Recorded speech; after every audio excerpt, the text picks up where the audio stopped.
Hello အားလုံးပဲမင်္ဂလာပါဒီနေ့ဗီဒီယိုမှာတော့ကျွန်တော်တို့အနေနဲ့ solid design principle ဆိုတဲ့အကြောင်းအရာလေးကိုကျွန်တော် sharing လုပ်ပြီးခြင်းဖြစ်ပါတယ်ဒီရဲ့ဟာကဘာလဲဆိုရင်တော့ကျွန်တော်တို့အနေနဲ့ပေါ့နော် coding တွေရေးတဲ့ချိန်ကျရင်ကျွန်တော်တို့က design principle တွေ design pattern တွေကိုကျွန်တော်တို့က follow လုပ်ရတယ်အဲ့ဒီတိုင်းကျွန်တော်တို့ကလိုက်ရေးရတယ်ပေါ့နော်အဲ့လိုမျိုးရေးတဲ့နေရာမှာကိုယ်အနေနဲ့တည်ထားရမယ် design principle တွေအများကြီးရှိတယ်ပေါ့နော်ဒါပေမဲ့ကျွန်တော်အဲ့ဒီထဲမှာ beginner friendly လည်းဖြစ်မယ်ကျွန်တော်တို့တွေလေးလာလည်းလွယ်ကူစေမဲ့design principle တခုရှိတယ်အဲ့ဒါတော့ခုပြထားတဲ့ solid design principle ဖြစ်ပါတယ် solid design principle ကကျွန်တော်တို့အနေနဲ့ပေါ့နော်အခုမှစပြီးတော့လေ့လာမယ်ဆိုရင်အရင်နဲ့အဆင်ပြေတယ်ကျွန်တော်တို့နေရဝရေးနေတဲ့ code တွေမှာလည်းကျွန်တော်တို့အနေနဲ့ဒီရဲ့ concept တွေကိုကျွန်တော်တို့အနေနဲ့အသုံးပြုလို့ရတယ်ပေါ့နော်ဒီကောင်တွေကိုကျွန်တော်တို့ကဘာကြောင့်သုံးပြရတာလဲပေါ့နော်ကျွန်တော်တို့အနေနဲ့ဒီတိုင်းရေးလို့မရဘူးလားဆိုတော့အဲ့လိုတော့မဟုတ်ဘူးပေါ့နော်ကျွန်တော်တို့အနေနဲ့ဒီတိုင်းရေးလို့ရရတယ်ဒါပေမဲ့ပေါ့နော်ဒီနောင်ဖြစ်လာမဲ့ဟာတွေတက်လာမဲ့ error တွေပြီးလို့ရှိရင်ကျွန်တော်တို့နောက်ကျရင်ကိုပြင်ချင်တဲ့ဟာတွေလွယ်လွယ်တကူပြင်လို့ရအောင်အတွက်ဆိုရင်ဒီလိုမျိုး principle တွေကိုသုံးပြီးတော့ရေးတာကပို့ပြီးတော့ solid ဖြစ်တယ်ပေါ့နော်ပို့ပြီးတော့သိချစေတယ်ပို့ပြီးတော့ကျွန်တော်တို့အတွက်ခေါင်းမကိုက်ရတော့ဘူးပေါ့နော်အဲ့ဒီအတွက်ကြောင့်မလို့ကျွန်တော်တို့အနေနဲ့ကဒီရဲ့ principle design principle တွေကိုကျွန်တော်တို့ကလေ့လာတာဖြစ်တယ်ပေါ့နော်Okay ဒီဗီဒီယိုမှာတော့ကျွန်တော်အနေနဲ့ကဒီရဲ့ solid design principle ဆိုတဲ့အကြောင်းအရာပေါ့နော်ဒီမှာပြတာတစ်ခုချင်းစီတိုင်းကိုကျွန်တော်အနေနဲ့သိချလေးနားလည်ရလွယ်ကူအောင်ကျွန်တော်ရှင်းပြပေးသွားပါမယ်ဟုတ်ကဲ့အဲ့ဆိုရင်ကျွန်တော်တို့တွေစလိုက်အောင်ဟုတ်ကဲ့ကျွန်တော်တို့အနေနဲ့ပေါ့နော် solid design principle မှာပါဝင်တဲ့ဒီရဲ့ S ပေါ့နော် solid design ဆိုတော့ so align ဒီမှာပါတယ် S ဆိုတော့ပါတယ်ပေါ့နော် S ဆိုတာကတော့ single responsibility principle ဖြစ်ပါတယ်ပြောမယ်ဆိုရင်ဒီကောင်ကကျွန်တော် class ဒါမှမဟုတ် function တခုပါပေါ့နော်သူတို့နဲ့သက်ဆိုင်တဲ့အလုပ်တွေကိုပဲကျွန်တော်တို့ဒါတာဝန်ယူလုပ်ဆောင်တင်တယ်ပေါ့နော်ဥပမာအနေနဲ့ဆိုရင်ကျွန်တော်တို့ဒါလပီးဆိုင်သွားတယ်လပီးဆိုင်သွားတဲ့ချိန်မှာကျွန်တော်တို့ဒီမှာမုံလုပ်တဲ့ဆရာရှိမယ်ပြီးလို့ရှိရင်ကျွန်တော်တို့ဒီမှာတီးဆရာရှိမယ်ပြီးလို့ရှိရင်ကျွန်တော်တို့ဒီမှာစပွဲထိုးရှိမယ်ပေါ့နော်ပြီးရင်ကျွန်တော်တို့ဒီမှာကက်ရှာပေါ့နော်ဒီလူကြီးရှိမယ်ပေါ့နော်ဒီလူကြီးရှိတဲ့အချိန်မှာကျွန်တော်တို့ကြည့်လိုက်ပေါ့နော်မုံလုပ်တဲ့လူကလည်းသူမုံပိုင်းမယ်သူတာဝန်ယူတယ်တီးဆရာလည်းလက်ဖေးဖြောတဲ့ဝိုင်းမယ်တာဝန်ယူတယ်စပွဲထိုးကလည်းဒါရောက်လာဘာစားမလဲပြီးရင်ကျွန်တော်တို့မာထားလာချပေးဖို့အတွက်ပဲတာဝန်ယူတယ်ကက်ရှာကလည်းကျွန်တော်တို့ဒါငွေစည်းပိုင်းနေပဲတာဝန်ယူရပါတော့ဒီလိုမျိုးအနည်းဆုံးကြည့်လိုက်လို့ရှိရင်သူတို့အနေနဲ့သူတို့နဲ့သက်ဆိုင်တဲ့function တွေပဲသူတို့ကအဓိကတာဝန်ယူပြီးလှုပ်ဆောင်တာကိုကျွန်တော်တို့တွေ့ရမှာပေါ့နော်ဒီလိုမျိုးပဲပေါ့နော်ကျွန်တော်တို့ဒီရဲ့ solid design principle မှာဆိုရင်လည်းကျွန်တော်တို့ဒီရဲ့ S ကပေါ့နော်ကျွန်တော်တို့နဲ့သက်ဆိုင်တဲ့ဒီရဲ့ class တွေပြီးလို့ရှိရင် function တွေနဲ့သက်ဆိုင်တဲ့အလုပ်တွေကိုပဲကျွန်တော်တို့ကလှုပ်ဆောင်ဖို့လိုရတယ်ပေါ့နော်။ Okay ပို့ပြီးတော့ရှင်းလင်းတော့ကျွန်တော်အနောက်မှာ example ထည့်ထားပါတယ်။တစ်ချက်လောက်ကြည့်လိုက်အောင်။ Okay ဒီရဲ့ example မှာဆိုရင်ကျွန်တော်တို့နေတွေ့ရမှာက user ဆိုတဲ့ class တစ်ခုရှိတယ်ပေါ့နော်။ user ဆိုတဲ့ class တစ်ခုထဲမှာသူ့အနေနဲ့ဒါသူနဲ့သက်ဆိုင်တဲ့အလုပ်လေးရှိတယ်။သူနဲ့မသက်ဆိုင်တဲ့အလုပ်တွေလည်းထည့်ထားတယ်ပေါ့နော်။ဥပမာအနေနဲ့ဆိုရင်ကျွန်တော်တို့ database တွေကို save လုပ်တာတွေ welcome image send email တွေပို့ခိုင်းတာနေဒီလိုမျိုးဟာတွေကသူနဲ့မသက်ဆိုင်ဘူးပေါ့နော်။သူနဲ့မသက်ဆိုင်တာတွေကိုကျွန်တော်တို့ကကိုယ်ရည်တဲ့ချိန်တိုင်း down တွေကိုချောင်ကျင်ဖို့လိုရတယ်ပေါ့နော်ဒီအောင်ကကျွန်တော်တို့အနေနဲ့ဘယ် language ပဲသုံးကျွန်တော်တို့နေဒီရဲ့ concept ကိုကျွန်တော်တို့နေအသုံးပြုလို့ရတယ်ပေါ့နော်ကျွန်တော်တို့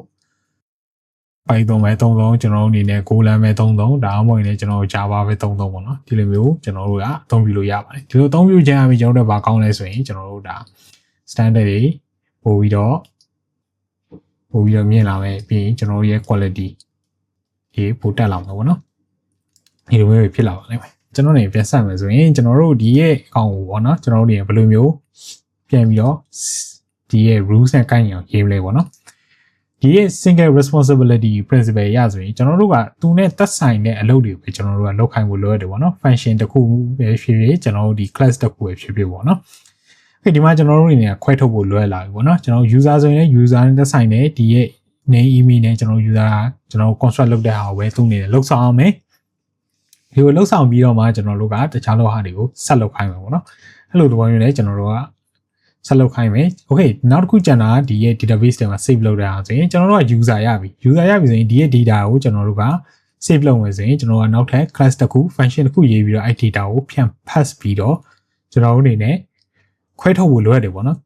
်ဒီခွဲထုတ်လိုက်တဲ့ခါကျတော့ဒီရဲ့ user repository ဆိုတာပြောမယ်ဆိုရင်ကျွန်တော်တို့ဒါ DB ပဲပေါ့နော်DB ပဲဆိုတော့ကျွန်တော်တို့ကဒီရဲ့ထဲမှာသွားပြီးတော့ save လုပ်မယ်ဆိုတော့အလုပ်ကိုကျွန်တော်ကထည့်ပေးလိုက်လို့ရပြီပေါ့နော်အဲ့လိုလုပ်လိုက်တော့ခါကျတော့သူ့အနေနဲ့ဒါသူနဲ့သက်ဆိုင်တဲ့ဟာကိုပဲသူကအလုံးလုံးနေတာကိုကျွန်တော်နေတွေ့ရပါလိမ့်မယ်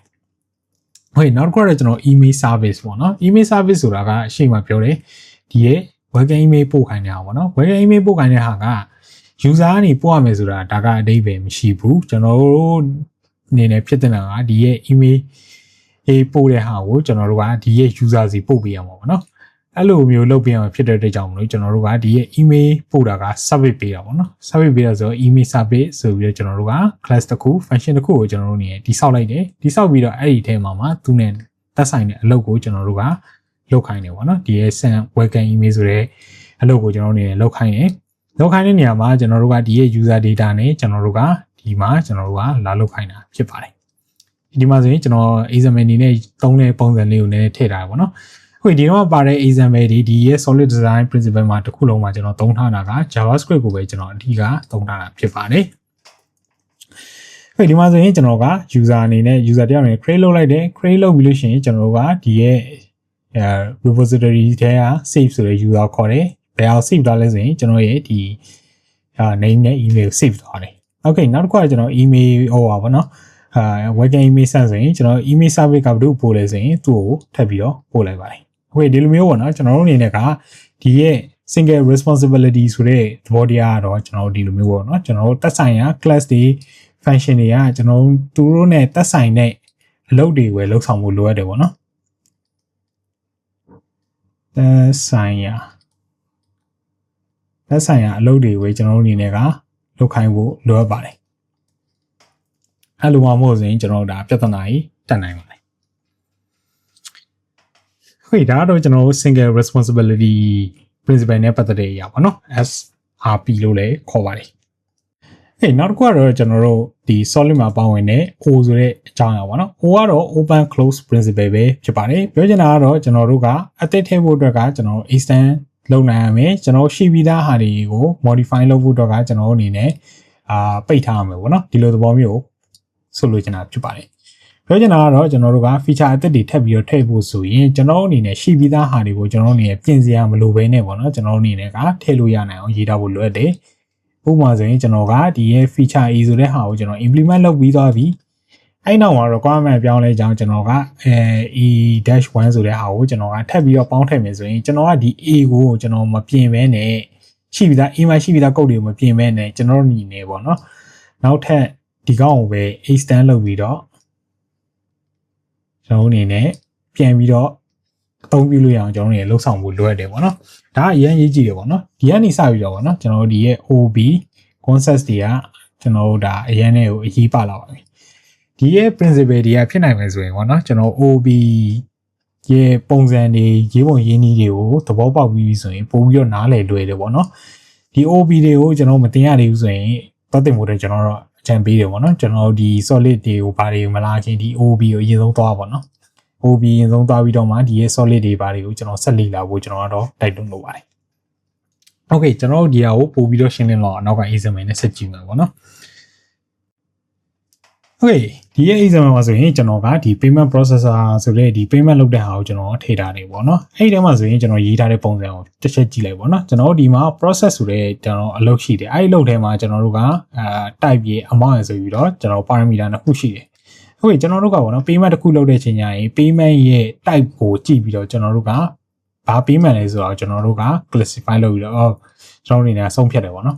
ဆုံးဖြတ်တဲ့ခါကျတော့ကျွန်တော်တို့ဒီမှာ credit ရယ် KB ရယ်ဆိုပြီးတော့ကျွန်တော်တို့နှစ်ခုထည့်ထားတယ်အကယ်၍ပေါ့နော်ကျွန်တော်တို့ဒီမှာ ARP လာပြီးပဲထားပါတော့ ARP နဲ့ CB ပေးလာပြီလာပြီဆိုရင်ကျွန်တော်တို့အနေနဲ့ကဒီမှာ as if ဆိုပြီးတော့ကျွန်တော်ကထပ်ရေးရတယ်ပေါ့နော် as if ARP ဖြစ်လို့ရှိရင်ဘာပြီးလို့ရှိရင်နောက်ခါ as if ကျွန်တော်တို့ဒီမှာ CB ဆိုရင်ဘာဒီလိုမျိုးပေါ့နော်ကျွန်တော်တို့ငကိုရှိပြီးသားအယူဒါကြီးကိုထပ်ခါကျွန်တော်တို့အနေနဲ့လာပြင်နေရမှာဖြစ်တယ်ပေါ့နော်အဲ့လိုဆိုရင်ပို့ပြီးတော့လေရှုပ်ထွေးတယ်ပို့ပြီးတော့လေကျွန်တော်တို့အနေနဲ့ debug လုပ်ရတာလည်းခက်တယ်ပြီး review လုပ်ရတဲ့သူကလေဒီရဲ့ next step ဖြစ်နေတဲ့ဟာဒီလို ISIS တွေနဲ့အများကြီးရှုပ်ပွားနေအောင်ရေးထားတာစိတ်ညစ်စရာကောင်းတယ်ပေါ့နော်ဒီလိုမျိုးဆိုရင်ဒါညီကိုတို့ရောအဲ့လောက်ရှေ့ကြီးပေါ့နော်ကျွန်တော်ဒီ FPG ဘက်ကိုကျွန်တော် line 20လောက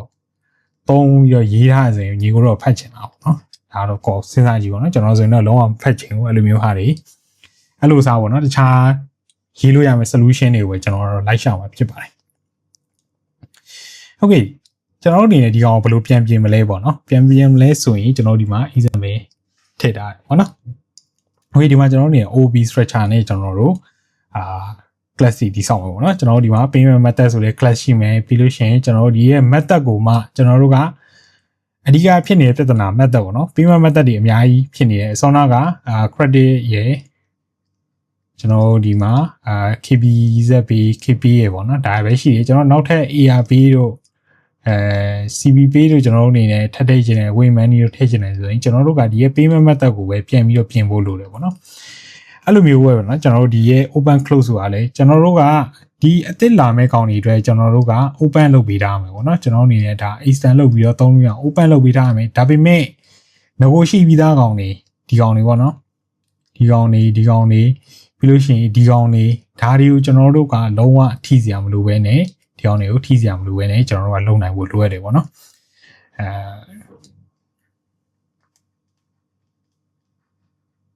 modify မလုပ်ဘဲနဲ့ကျွန်တော်တို့အနေနဲ့ကလုံနိုင်ဖို့လိုရတယ်ပေါ့နော်အဲ့လိုလုပ်ဖို့ဆိုရင်ကျွန်တော်တို့ကဒီရဲ့ဟာဒီကိုကျွန်တော် extend လုပ်ပြီးတော့ကျွန်တော်တို့သုံးဖို့လိုရတယ်ပေါ့နော်အခုကကိုက payment method အသစ်တွေထည့်မှာဆိုတော့ကျွန်တော်တို့ကဒီ payment method မှာပဲကျွန်တော်တို့ထည့်ချင်တဲ့အားတွေဒီမှာ critical KBZB ဆိုရင်ကျွန်တော်ဒီမှာclass AYAP ပေါ့နော်ကြီးနေပြီလိုက်တော့ AYAP ဆိုတဲ့ဟာကိုကျွန်တော်ကထပ်ပြီးတော့ extend လုပ်လိုက်မယ် extend လုပ်တာဘယ်မှာလဲဆိုရင်ကျွန်တော်တို့ရဲ့ဒီ payment method မှာကျွန်တော်တို့ extend လုပ်လိုက်ပါတော့เนาะအဲ့လိုလုပ်လိုက်ပြီဆိုရင်ကျွန်တော်တို့အနေနဲ့ကပေါ့เนาะဒီမှာKP လည်းရတယ် credit card လည်းရတယ်ဒါပေမဲ့ပေါ့နော်ကျွန်တော်အနေနဲ့ကဒီကောင်တွေကိုပြန်ပြီးတော့ပြင်စရာမလိုဘူးပေါ့နော်ဒီကောင်တွေတခုမှကျွန်တော်အနေနဲ့ပြင်ဖို့မလိုဘဲနဲ့ရှိပြီးသားဟာကိုပဲကျွန်တော်တို့ကပြန်ပြီးတော့ extend ထိုးပြီးတော့အသစ်ကျွန်တော်တို့လုပ်လိုက်တာဖြစ်တယ်ပေါ့နော်အဲ့လိုလုပ်လိုက်တဲ့အတွက်ကြောင့်ပဲကျွန်တော်တို့နေခေါ်သုံးမယ်ဆိုရင်လည်းကျွန်တော်တို့ကဒီလိုမျိုးရိုးရိုးရှင်းရှင်းနဲ့ခေါ်သုံးလို့ရတယ်ပေါ့နော်ကျွန်တော်တို့ဒီမှာ payment ဆိုရင်ကျွန်တော်ဒီမှာ credit card KBZB အကေဒီမှာ ARB လိုက် new AYAP ပေါ့နော် new AYAP ဆိုရင်ကျွန်တော်တို့ကဒီလိုပဲခေါ်သုံးလိုက်အောင်ပဲပေါ့နော်ဒီဘယ်ကနေခေါ်သုံးလဲဆိုကျွန်တော်တို့ဒီရဲ့ payment processor ကနေပြီးတော့တစ်ဆင့်ခေါ်သုံးလိုက်အောင်ဖြစ်ပါတယ်။ဒါကကျွန်တော်တို့ရဲ့ဒီ open close principle ရဲ့သဘောတရားပေါ့နော်ကျွန်တော်တို့ solid မှာပါဝင်တဲ့ဟာကျွန်တော်တို့နေသိထားမှာကဒီမှာအမြဲတမ်းပေါ့နော်ကိုကဒီ new feature တွေအတွက်ကိုကအမြဲတမ်း extend လုပ်နိုင်ဖို့အတွက်ကျွန်တော်တို့ကကုတ်တွေကိုရေးထားဖို့လိုရတယ်ပေါ့နော်ဒါကိုရေးထားဖို့လိုရတယ်အဲ့ပြီးလို့ရှိရင်ဒီရဲ့ extend လုပ်ဖို့အတွက်ကျွန်တော်တို့ကစဉ်းစားပြီးရေးထားပြီဆိုရင်နောက်လာမယ့်ဟာအတွက်လည်းကျွန်တော်တို့ကဒီလိုမျိုးကျွန်တော်တို့ဒါ2ကြောင်း3ကြောင်းလောက်နဲ့ကျွန်တော်တို့ရေးပြီးဖြည့်လိုက်တာနဲ့နေပြီးသွားမယ့်ဟာမျိုးတွေကိုကျွန်တော်တို့ကလုပ်နိုင်မှာဖြစ်ပါတယ်ဟုတ်ပြီဒါတော့ကျွန်တော်တို့ဒီ solid မှာပါဝင်တယ်ဟိုရဲ့အကြောင်းအရာပေါ့နော် solid မှာပေါ့ဒါတော့ကျွန်တော်တို့ solid မှာပါဝင်တယ်open close principle အကြောင်းပဲဖြစ်ပါတယ် okay နောက်တစ်ခုကတော့ကျွန်တော်တို့ဒါ list corp ရဲ့ကျွန်တော်တို့ substitution principle ပဲဖြစ်ပါတယ်ဒါက solid မှာ L ဆိုတဲ့နေရာကနေပေါဝင်ပါတယ် okay ဒီမှာတော့အဓိကအဖြစ်တော့ကျွန်တော်တို့ဒါအမွေပေးတဲ့နေရာမှာပေါ့နော်မိဘတွေအနေနဲ့သားသမီးတွေကိုမှားပြီးတော့အမွေမပေးဖို့ပေါ့နော်မကောင်းတဲ့လူတွေကိုအသုံးကြတဲ့လူတွေကိုအသုံးမတည့်တဲ့လူတွေကိုအမွေသွားမပေးဖို့အတွက်အဓိကပြောတာဖြစ်တယ်ပေါ့နော်ဒါတော့အရက်စကားနဲ့နားလည်အောင်ပြောတာပေါ့နော်ပြောမယ်ဆိုရင်လည်းကျွန်တော်တို့ဒီ program တွေကပေါ့နော်ဒီ parent ဆိုတဲ့ class ကနေ child ဆိုတဲ့ class စီကိုကျွန်တော်တို့က inheritance အမွေပေးပြီးတော့စားထုတ်လိုက်လို့ရှိရင်ဒီရဲ့ program ကအဲ့ဒါမတက်ပဲနဲ့ကျွန်တော်တို့ဒါ run နိုင်ဖို့လိုအပ်တယ်ပေါ့နော်အဲ့ဒါမတက်ပဲ run နိုင်ဖို့အတွက်ကျွန်တော်တို့ကဒီ inheritance လုပ်တဲ့ညမှာကျွန်တော်တို့သိချလေးစဉ်းစားပြီးလုပ်ဖို့လိုအပ်တယ်ပေါ့နော် logically ရမှန်ဖို့လိုအပ်တယ်အဲ့ဒီအတွက်ကြောင့်မို့ကျွန်တော်တို့အနေနဲ့ကဒီအမွေပေးတဲ့ကိစ္စတွေကိုကျွန်တော်တို့အနေနဲ့သေချာစဉ်းစားဆုံးဖြတ်ဖို့လိုအပ်တယ်ပေါ့နော်ကျွန်တော်တို့အပြင်ကလိုပဲပေါ့နော်ကျွန်တော်တို့ဒီထဲမှာလည်းသေချာစဉ်းစားဆုံးဖြတ်ဖို့လိုအပ်တယ်ပေါ့နော်ဘာလို့လဲဆိုတော့ကျွန်တော်တို့ data တွေမှာပေးလို့ရှိရင်ကျွန်တော်တို့ရဲ့ program ကမလိုလားတဲ့ပြဿနာတွေဖြစ်လာနိုင်ပါတယ်ဟုတ်ပြီဒီမှာဆိုရင် OB ရဲ့ concept ဖြစ်တဲ့ကျွန်တော် inheritance လုပ်တဲ့ဟာကိုကျွန်တော်တို့အနေနဲ့ဒါကောင်းကောင်းလေးတည်ထားမယ်ဆိုရင်ဒီရဲ့ concept ကလွယ်တယ်ပေါ့နော်ပုံပြီးနားလည်အောင်ကျွန်တော်နောက်မှာ example ထည့်ထားပါတယ်ဟုတ်ပြီဒီမှာဆိုရင်ကျွန်တော်တို့ဒီ bird ဆိုတဲ့ class ရှိတယ်ပေါ့နော်ဒီရဲ့ class ကသူ့ရဲ့ ability ကကျွန်တော် fly ဆိုတဲ့ဟာသူ့ property ပေါ့နော်သူ သူရဲ့ property of flying ဆိုတာငှက်တွေကကျွန်တော်တို့စဉ်းစားကြည့်မယ်ဆိုရင် logically ကငှက်တိုင်းကပြန်နိုင်တယ်ပေါ့နော်ဒါပေမဲ့ပေါ့နော်ကျွန်တော်တို့ twin jet အနေနဲ့ဒီ ostrich တွေ penguin တွေကတော့ကျွန်တော်တို့ဒါမပြန်နိုင်တဲ့ငှက်တွေပေါ့နော်ဒီ penguin တွေကတော့ကျွန်တော်တို့ဒါမပြန်နိုင်တဲ့ငှက်တွေမျိုးစားတွေမှာပါဝင်တယ်ပေါ့နော်မပြန်နိုင်တဲ့ငှက်တွေဖြစ်တဲ့ကြောင့်သူ့အနေနဲ့ပေါ့နော်ဒီရဲ့ fly ဆိုတဲ့ ability ကိုဒီ ostrich မှာတောက်ပြီးတော့ပေးနေတယ်ကျွန်တော်အလကားပဲပေါ့နော်ကျွန်တော်တို့ဒါအမွေတွေကိုမှားပေးမိဒီလိုမျိုးပြဿနာတွေရှိနိုင်တယ်ပေါ့နော်โอเคအဲ့ဒါဆိုရင်ကျွန်တော်တို့ကဒီကောင်တွေကိုဘယ်လိုမျိုးလုပ်မလဲဘယ်လိုမျိုးပေးမလဲပေါ့နော်ဘယ်လိုမျိုးပေးမလဲဆိုရင်တော့ရှင်းပါလေကျွန်တော်တို့ဒါ logically ရ common ဖြစ်တဲ့ဟာတွေကိုကျွန်တော်တို့ကအရင်ဆုံးစဉ်းစားပြီးတိစောက်ဖို့လိုရတယ်ပေါ့နော်ကျွန်တော်တို့အနေနဲ့ဒီ bird ဆိုရင်တက်ရှိဖြစ်တဲ့အတွက်ကြောင့်သူ့အနေနဲ့အစားစားမယ်ဆိုတဲ့အတွက်ကြောင့်လို့ဒီရဲ့ x ဆိုတဲ့ဒီရဲ့ ability က ostrich ကိုပဲပေးပေး penguin ကိုပဲပေးပေး blue ပဲပေးပေးပေါ့နော်ဒီကောင်ကဒီ ability ကိုရမှာဖြစ်တယ်ဒါပေမဲ့ကိုကနောက်ထပ်ပြီးတော့အမွေထပ်ပြီးခြင်းနဲ့ကျွန်တော်ထပ်လုပ်ခြင်းနဲ့ဆိုရင်ကျွန်တော်ဘယ်လိုလုပ်လို့ရလဲဆိုရင်ကျွန်တော်တို့ဒီမှာ bird ကနေပြီးတော့ကျွန်တော်တို့က flying bird ဒါမှမဟုတ် non flying bird ဒီလိုမျိုးကျွန်တော်တို့ကထပ်ခွဲပြီးတော့ကျွန်တော်တို့အနေနဲ့လုပ်လို့ရတယ်ပေါ့နော်အဲ့လိုလုပ်ခြင်းအပြင်ကျွန်တော်တို့ကဒီရဲကောင်တွေကိုသူ့ရဲ့သက်ဆိုင်ရာတွေကိုကျွန်တော်တို့ကပြန်ပြီးတော့အမွေပြန်ပေးလို့ရတယ် inheritance ပြန်လုပ်လို့ရတယ်အဲ့လိုလုပ်ပြီးတော့ကျွန်တော်တို့နေအသုံးပြုလို့ရတယ်ပေါ့နော် okay ဒီမှာဆိုရင်ကျွန်တော်က flying bird ကိုကျွန်တော်ကဒီ bird ကနေပြီးတော့ extend လုပ်ထားတာပေါ့နော်ဒီ bird က parent ဒီကောင်က child ပေါ့နော် okay ကျွန်တော်တို့ဒီမှာ extend လုပ်ထားတဲ့အတွက်ကြောင့်မလို့ကျွန်တော်ဒီ bird ထဲမှာရှိတဲ့ကောင်တွေကဒီ fly ဆိုတဲ့ ability ကိုရှိတယ်အဲ့ဆိုရင်ကျွန်တော်တို့ကနောက်ထပ်ဒီ inheritance လုပ်မယ်ဆိုရင်ကျွန်တော်တို့ဒီ parrot ဆိုတဲ့ဒီကြက်တူရေးပေါ့နော်ဒီကြက်တူရေးကျွန်တော်တို့က extend ဘယ်လိုထပ်လုပ်မယ်ဆိုရင်ဘယ်ကောင်လောက်ရမလဲဆိုကျွန်တော်တို့က flying bird ကိုလောက်လိုက်ရတယ်ပေါ့နော် flying bird ကိုလောက်လိုက်လို့ရှိရင်ကျွန်တော်တို့အနေနဲ့နောက်ထပ် ability ပါရမလဲဆိုရင် e ရေနောက်က fly ရေဆိုတဲ့ ability ကိုကျွန်တော်အနေနဲ့ရမှာဖြစ်တယ်ပေါ့နော်ဒါဆိုရင်ဒီကောင်ကဒီ bird ထဲမှာ bird ထဲကကျွန်တော်ဟာတွေကိုလည်းရတယ် non flying or flying bird ထဲက ability ကိုလည်းသူ့အနေနဲ့ထပ်ပြီးတော့ inheritance ရတယ်ပေါ့နော်အမွေဆက်ခံရတယ်ဒီကောင် run ရောကျွန်တော်အနေနဲ့ပြဿနာတက်လာဆိုရင်တော့ no issue ပါကျွန်တော်အနေနဲ့ပြဿနာမရှိဘူးကျွန်တော်အနေနဲ့ run လုပ်ရတယ်ပေါ့နော်ဘာလို့လဲဆိုတော့ဒီကောင်က logically ရကျွန်တော်တို့ဒါမှန်ကန်မှုရှိရပေါ့နော်အဲ့ဒီအတွက်ကြောင့်မို့ကျွန်တော်တို့က inheritance လုပ်တဲ့အခါမှာလေကျွန်တော်တို့ဒီသူနဲ့တင့်တော်မဲ့ဟာကိုယ့်ရဲ့ဒီ parent နဲ့တင့်တော်မဲ့ဒီအမွေပေးရမယ့်ဟာတွေပြီးမျိုးစင်ဆက်တွေပေါ့နော်မျိုးစင်ဆက်လားကျွန်တော်ဒီလိုမျိုး structure တွေကိုကျွန်တော်နေတေချာလေးစဉ်းစားပြီးတော့ကျွန်တော်နေလှုပ်ဖို့လိုရတယ်ပေါ့နော်ဘာလို့လဲဆိုဒီကောင်ကတစ်ခုမှသွားလို့ရှိရင်ဒါပြဿနာမသိဘူးပေါ့နော်အဲ့ဒီအတွက်ကြောင့်ကျွန်တော်တို့ကဒီကောင်တွေကိုကျွန်တော်တို့ကတေချာလေးစဉ်းစားပြီးတော့အမွေပေးတယ်ပေါ့နော်အမွေပေးရမယ့်သူကိုတေချာလေးစဉ်းစားပါတေချာစဉ်းစားပြီးတော့အမွေပေးပေါ့နော်အဲ့လိုအမွေပေးမှာပဲကျွန်တော်တို့ရဲ့ဒီရဲ့ list corp ပေါ့နော် list corp ရဲ့ substitution principle ကကျွန်တော်တို့ဒါအကျုံးဝင်မှာဖြစ်တယ်ပေါ့နော်ဒီလိုမျိုး inheritance တခုလွဲမှားနေပြီဆိုရင်ဒီရဲ့ rules တွေကိုကျွန်တော်တို့ကချိုးဖောက်ရကြတယ်ဖြစ်တယ်ပေါ့နော် okay ဒီကတော့ကျွန်တော်တို့ solid မှာပါဝင်တဲ့ L ဆိုတဲ့အကြောင်းအရာဖြစ်တယ်ပေါ့နော် okay ဒီကတော့ကျွန်တော်တို့ solid design principle ရဲ့ဒီ I ဆိုတဲ့ဟာဖြစ်တယ်ပေါ့နော် I ဆိုတဲ့ဟာကတော့ interface segregation ဖြစ်တယ်ပေါ့နော် segregation ဒီရဲ့ I ကဘယ်လိုမျိုးလဲဆိုရင်တော့အဓိကအဖြစ်ကတော့ကျွန်တော်တို့ကကိုနဲ့မလိုအပ်တဲ့ဟာတွေကိုမလုပ်တဲ့ဟာတွေကိုကျွန်တော်တို့ကအတင်းကျပ်လှုပ်ဆောင်ခိုင်းတာမျိုးတွေကျွန်တော်တို့နေလုပ်လို့မရဘူးပေါ့နော်အဲ့ဒါကိုကျွန်တော်တို့အနေနဲ့ကအဓိကဒီရဲ့ I ကဆုလို့တာဖြစ်တယ်ပေါ့နော်ကိုကအဲ့လိုမျိုးအတင်းကျပ်ကိုကလုပ်လို့မရတဲ့ဟာတွေကိုအတင်းကျပ်လုပ်ခိုင်းမယ်ဆိုရင်ကျွန်တော်တို့ကဒါဒီရဲ့ principle ကိုချိုးဖောက်ရကြတယ်အဲ့ဒီတော့ကြောင့်ကျွန်တော်တို့ကကိုနဲ့သက်ဆိုင်တဲ့ဟာတွေကိုပဲကျွန်တော်တို့ကinterface တွေခွဲထုတ်ပြီးတော့ကျွန်တော်တို့ကရေးဖို့လိုရတယ်ပေါ့နော်။နောက်ဆိုရင်ကျွန်တော်တို့ဒီ all-in-one လုပ်တဲ့ပြဿနာပေါ့နော်။ကျွန်တော်တို့ဒီ printer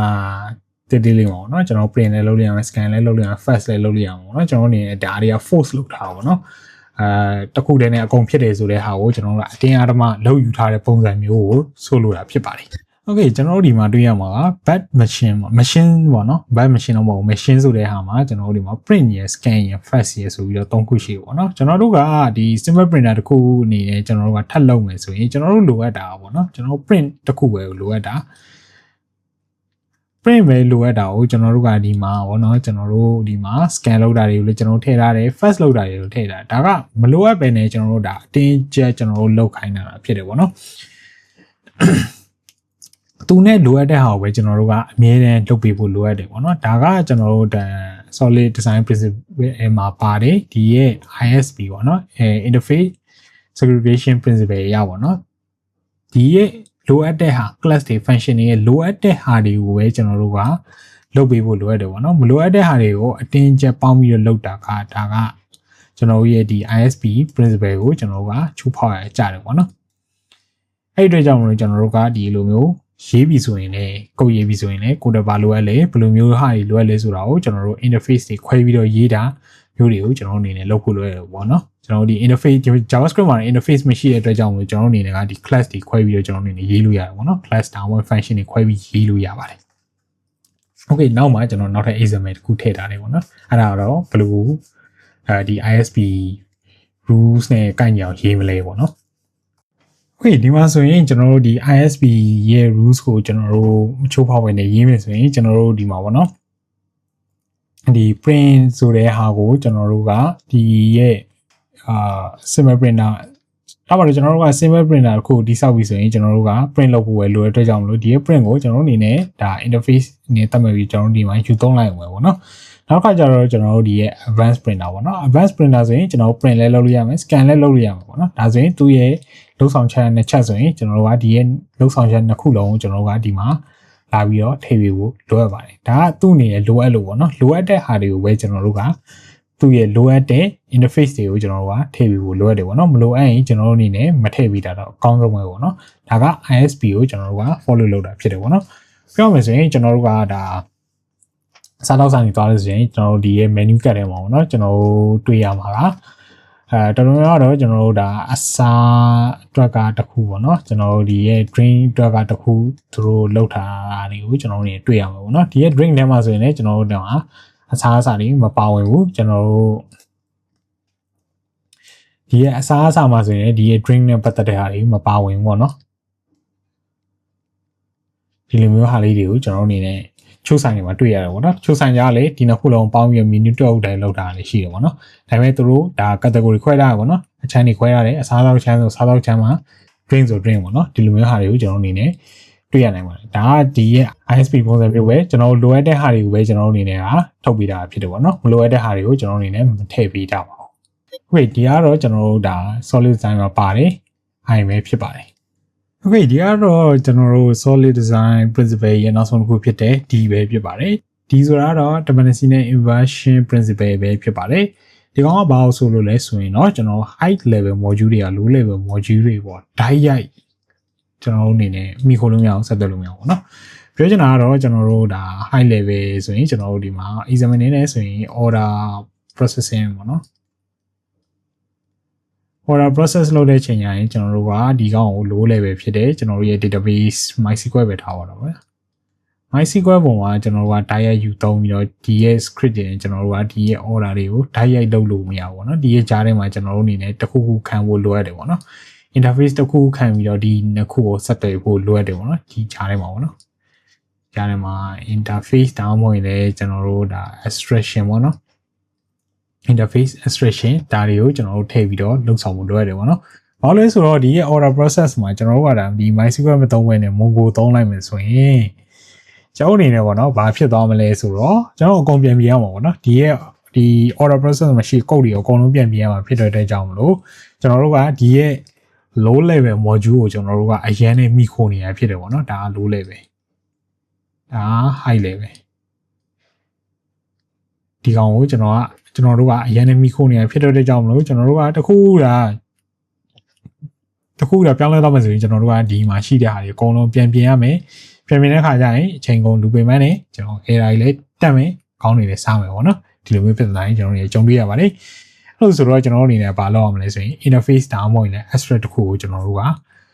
ခံထားဖို့လိုအပ်တယ်ပေါ့နော်အဲ့ဒါမှကျွန်တော်တို့ကဒီခေါင်းတွေဘယ်လိုပဲပြောင်းကျွန်တော်တို့အနေနဲ့ကပြန်ပြီးတော့ပြင်တဲ့ချိန်တိုင်းနဲ့ကျွန်တော်တို့အတွက်ဒါဆုံးရှုံးမှုတွေဖြစ်အောင်ပြင်ရတဲ့အချိန်တွေမကြောက်အောင်ကျွန်တော်တို့လုပ်နိုင်မှာဖြစ်ပါတယ် Okay ဒီမှာဆိုရင်ကျွန်တော်တို့အနေနဲ့တွေ့ရမှာကဒီရဲ့ dependency inversion principle ပေါ့နော် dependency inversion principle မှာကျွန်တော်တို့တွေ့အရှိမှာကျွန်တော်ဆွေးနွေးခဲ့တယ်ကျွန်တော် high level ကပေါ့နော်ကျွန်တော်ဒါ low level ပေါ့ရန်နေမိခိုနေတဲ့ຢာပေါ့နော်ဟုတ်ဒီမှာဆိုရင်ဒါကောကိုရင်တွေ့နိုင်တယ်ပေါ့နော်ဘာလဲဆိုတော့ဒီရဲ့ light bulb ကပြောမှဆိုရင်ဒီကောင်က low level ပေါ့နော် low level ဒီရဲ့ switch ကဒါ high level ပေါ့နော်ဒီရဲ့ high level ရောပေါ့နော်ကျွန်တော်တို့ဒီက light bulb ပေါ်မှာတိုက်ရိုက်ဒါမိခိုနေရောပေါ့နော်ကျွန်တော်တို့ဒီရဲ့ constructor ထဲမှာဆိုရင်ဒီကောင်က bulb အသစ်ကိုတိဆောက်ထားရပေါ့နော်သူကိုယ်တိုင်ပဲဒီရဲ့ switch ကသူကိုယ်တိုင်ပဲဒီရဲ့ light bulb ကိုသူကချိတ်ပြီးတော့သူ့အနေနဲ့တိဆောက်တာအဲ့ဒီအတွက်ကြောင့်မလို့ဒီရဲ့ switch ကဘယ်လိုပဲသိလဲဆိုရင် light bulb ကိုပဲသိပါတယ် light bulb ကိုပဲသိတော့ကျွန်တော်တို့အနေနဲ့ပေါ့နော်TBG နဲ့ကျွန်တော်တို့ကချိတ်မယ်ဆိုရင်လည်းဒီကောင်ကဒီ switch က TBU လည်းမသိတော့ဘူးကျွန်တော်ပန်ကာနဲ့ချိတ်မယ်ဆိုရင်လည်းပန်ကာကိုဒီကောင်ကမသိတော့ဘူးပေါ့နော်အဲ့လိုပြဿနာတွေကျွန်တော်တို့အနေနဲ့ကြုံတွေ့ရပါတယ်အဲ့လိုမျိုးပြဿနာကဒါ high level อ่ะပေါ့နော် low level ပေါ်မှာတိုက်ရိုက်ကျွန်တော်တို့မိခိုနေတာကိုကျွန်တော်တို့အနေနဲ့တွေ့ရဖြစ်တယ်ပေါ့နော်အဲ့လိုဟာကိုဖြည့်ရှင်းဖို့ဆိုရင်ကျွန်တော်တို့အနေနဲ့ကြားထဲမှာ interface တွေလိုအပ်လာပါပြီဒီကောင်ကို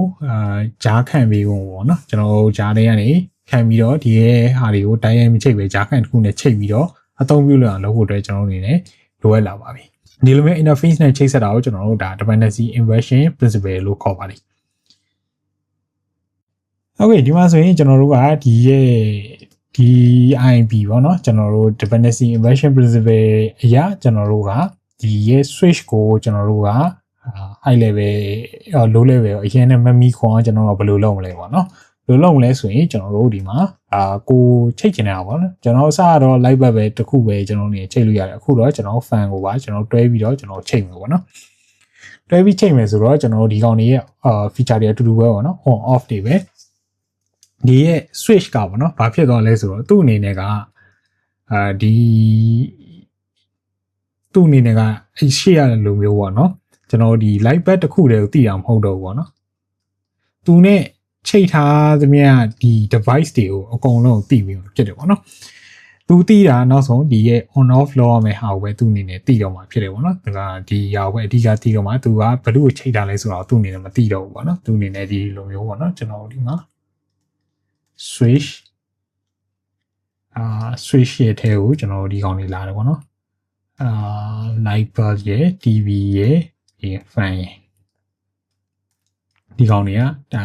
လာတဲ့အတွက်ကြောင့်မလို့ဒီကောင်တွေအကုန်လုံးသူ့အနေနဲ့ကdevice အနေနဲ့ပဲသူကသတ်မှတ်လိုက်တယ်ပေါ့နော်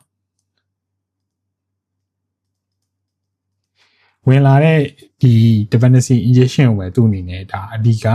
သိပြီးရဖြစ်တယ်ပေါ့နော်သူအနေနဲ့တခြားဒီကောင်က light bulb လား TV လား fan လားဆိုတော့သူကနေပြီးတော့မသိရဘူးဒါ device ဝင်လာလို့ရှိရင်ငါကဒီမှာလောက်ဆောင်ပြရမှာနှစ်ချက်ပဲရှိရပေါ့နော်ကျွန်တော် on လုံးမလား off လုံးမလား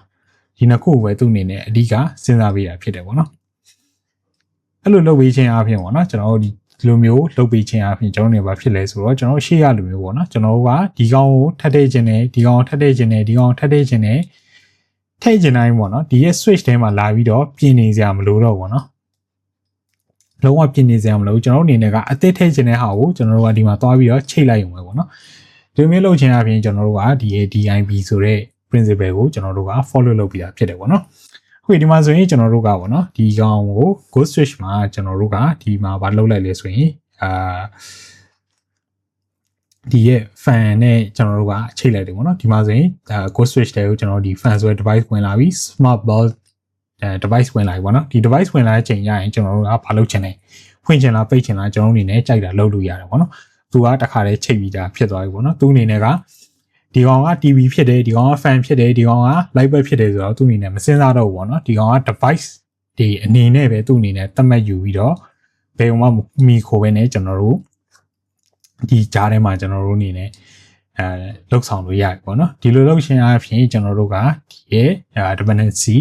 inversion principle ကိုကျွန်တော်တို့ follow လုပ်ပြီးတာဖြစ်တယ်ပေါ့နော်။ဒါကျွန်တော်ဒီလိုမလုပ်ဘူးဆိုရင်ကျွန်တော်တို့ရှင်းပြောလို့ကျွန်တော်တို့ကအမြဲတမ်းဒီရဲ့ switch မှာတွားပြီးတော့ပြင်နေရမှာပေါ့နော်။ဒီမှာဆိုရင်ကျွန်တော်ဒီနေရာမှာပေါ့နော်။ဒီနေရာမှာကျွန်တော်တို့ဒီမှာthis TV ဆိုရင်this TV ပြီးကျွန်တော်တို့ဒီမှာ new TV ဆိုပြီးတော့ကျွန်တော်တို့ကဓာတ်ကြီးကိုထပ်ပြီးတော့ခေါ်ပြီးတော့ကျွန်တော်တို့ကဒီမှာထပ်ပြီးတော့လော့အောင်ပါဗောနော်အခုကျတော့အဲ့လိုလုံးဆရာမလို့တော့ဘူးကျွန်တော်တို့အနေနဲ့က device တွေကိုကျွန်တော်တို့ကအပြင်ကနေပြီးတော့လမ်းထိပ်ပြီးတော့ dependency injection အနေနဲ့ကျွန်တော်တို့ကဒီမှာသုံးပြလို့ရပြီပဲဖြစ်ပါတယ်။ Okay ဒီရဲ့နောက်ဆုံးတစ်ချက်တော့နည်းနည်းလေးတော့နားလည်ရခက်တယ်ပေါ့နော်။ပြောရမယ်ဆိုရင်ကျွန်တော်တို့ဒီ plug ခုံတွေနဲ့ဒါကြည့်ပြီးတော့စဉ်းစားကြည့်လို့ရတယ်ပေါ့နော်ကျွန်တော်တို့ဒီမှာplug တစ်ခုရှိမယ်ပေါ့နော်ဒီ plug တစ်ခုဆိုရင်ကျွန်တော်တို့ကတစ်ခုပဲသုံးလို့ရတာပေါ့နော်ကျွန်တော်တို့နေ TV သုံးမလားဒါမှမဟုတ်ရင်ကျွန်တော်တို့ဒီမှာအားသွင်းမလားပေါ့နော်ဒီလိုမျိုးဟာပဲကျွန်တော်တို့လုပ်လို့ရတယ်။ Okay ဒါokay ဒီအားရပေါ့နော်ဒီ plug နဲ့ဒီကောင်တွေက TV တို့အားသွင်းတာတို့ကတိုက်ရိုက်ချိတ်တာပေါ့နော်သူကြားထဲမှာဘာမှမရှိဘူးဘာမှမရှိတဲ့အတွက်ကြောင့်မလို့ကျွန်တော်တို့အနေနဲ့ကဒီရဲ့ TV သုံးချင်တယ်ဆိုရင်ဒီအောင်ဖြုတ် TV ကိုတက်အားသွင်းချင်တယ်ဆိုရင်ဒီ TV အောင်ဖြုတ်ဒီမှာလာတက်ပေါ့နော်ဒီလိုမျိုးလောက်ရတဲ့အတွက်ကြောင့်မလို့ကျွန်တော်တို့ဒါကdependency inversion principle ကိုကျွန်တော်တို့ကfollow မလုပ်ရကြတယ်ပေါ့နော်ကျွန်တော်တို့ကဒီနှစ်ခုလုံးသုံးကျင်တယ်ကျွန်တော်တို့ဒီ plug ကလည်းတစ်ခုပဲရှိတယ်ဆိုရင်ကျွန်တော်တို့က plug ခုံသုံးလို့ရပါတယ် plug ခုံသုံးပြီးတော့ကျွန်တော်တို့ကဒီမှာချိတ်ဆက်လို့ရတယ်ပေါ့နော်ဒီမှာ plug ရှိမယ်ခြားထဲမှာကျွန်တော်ဒီမှာ plug ခုံရှိမယ် Okay ဒီနှစ်ခုကချိတ်ထားတယ်ချိတ်ထားတဲ့အတွက်ကြောင့်လို့ plug ကဘာကိုပဲတည်ပြီးလဲဆိုရင်ဒီဟာကိုပဲတည်ပြီးတယ်ပေါ့နော်ဒီ plug ခုံပဲတည်ပြီးတော့တယ်သူ့အနေနဲ့နောက်ဝင်လာမဲ့TV တွေအားသွင်းတာတွေပြီးလို့ရှိရင်ကျွန်တော်တို့မီးဖွင့်တာတွေဒါတွေကိုသူ့အနေနဲ့က view မဆိုင်တော့ဘူးပေါ့နော်ကြိုက်တာလို့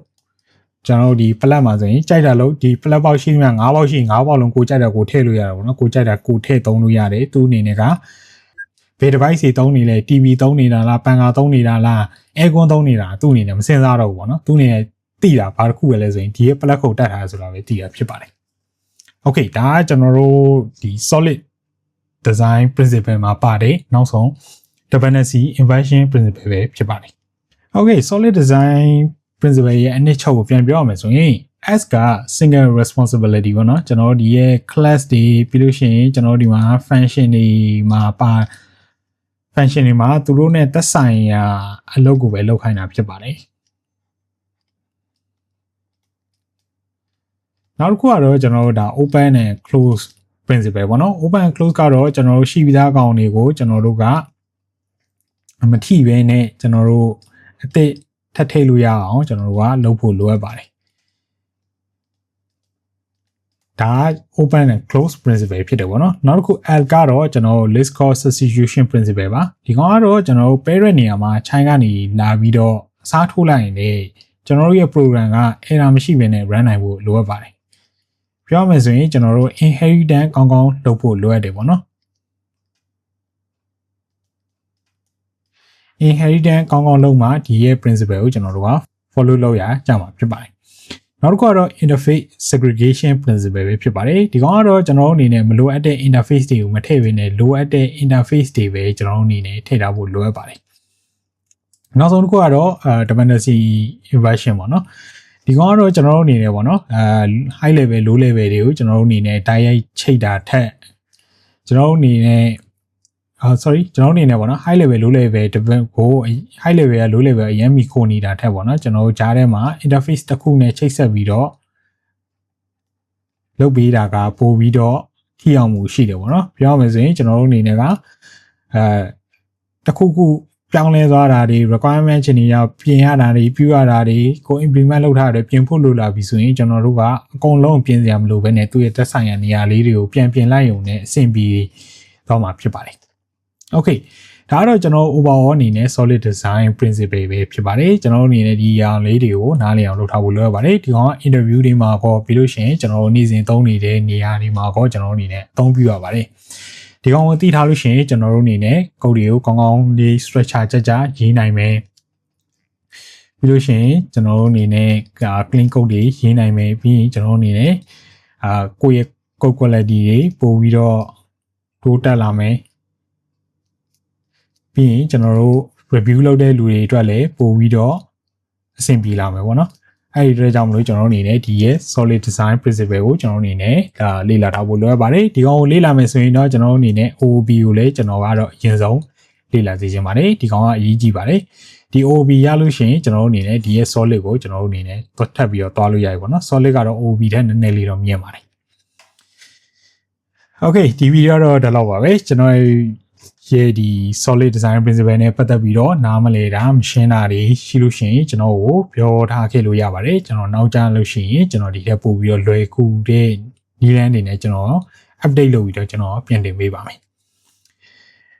Okay ကျွန်တော်ရဲ့ဗီဒီယိုကိုအဆုံးထိကြည့်ရှုပေးတဲ့အတွက်အားလုံးကိုကျေးဇူးထူးပဲတင်ရှိပါတယ်ကျွန်တော်တို့နောက်ဗီဒီယိုမှာပြန်တွေ့ပါမယ်အားလုံးပဲ happy coding ပါ